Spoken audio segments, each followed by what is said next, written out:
ako ni Lucy. Alisan na natin to. Anak, talaga bang ikaw yan, ha? Ako na nga ito, Nay. Farah, hindi ako makapaniwala. Ikaw na nga yan. Teka. Saglit. Ako na. Yan. Sige. Farah, anak. Ikaw na ba talaga yan? Ako na nga to, Nay. Buksan niyo na yung ilaw.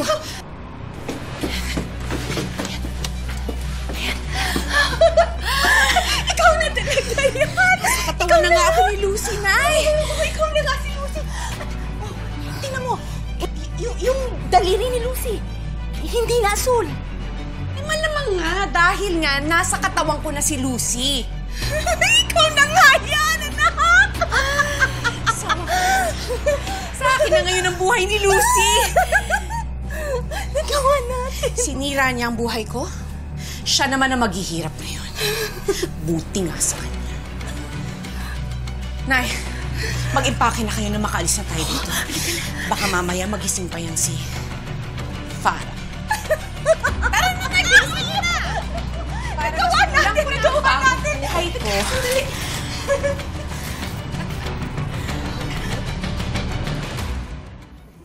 O, yung bag, dala mo, ha? Yung bag ni Lucy. Oh, yung cellphone. Eto na ang cellphone ni Lucy. Hanip nga na-detect ang mukha ko at fingerprints ko. Nandito na rin ang wallet, credit cards, ATM, ID, lahat nasa akin. Buti naman. Teka, bakit dala mo pa to? Hindi ko naman pwedeng iwan to kay Lucy, ano? Baka mamaya gamitin niya pa yan. Naku, itago mo maigi yan. Baka mamaya makita ng mga tao na dala-dala mo yung cellphone ni Farah, magduda sa'yo. Sige ka.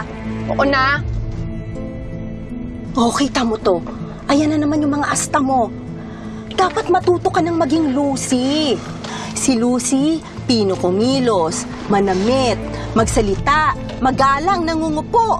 Hindi barubal na, katulad mo. Di siya na perfect. Kaya nga kailangan maging perfect ka rin. Kung gusto mo na hindi sila maghinala at magduda na may kakaiba sa'yo, sige ka, baka mamaya mabisto ka ng mga taong malalapit kay Lucy. Sige. Ngayon pa lang mapapractice na ako. Anong gagawin mo?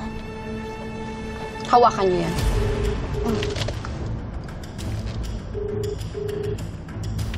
Hello, tulungan niyo po ako. Kinidnap po ako ng pinsan ko. Nakatakas na po ako sa kanya, pero tulungan niyo po ako. Please, bilisan ninyo. Please, hulihin niyo siya.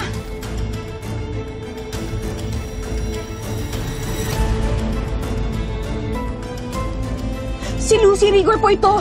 Yung pinsan ko po si Farah Rigor ang kumidnap sa akin. Wanted po siya. Nandun po siya sa dating bahay ng tatay niya sa Banahaw.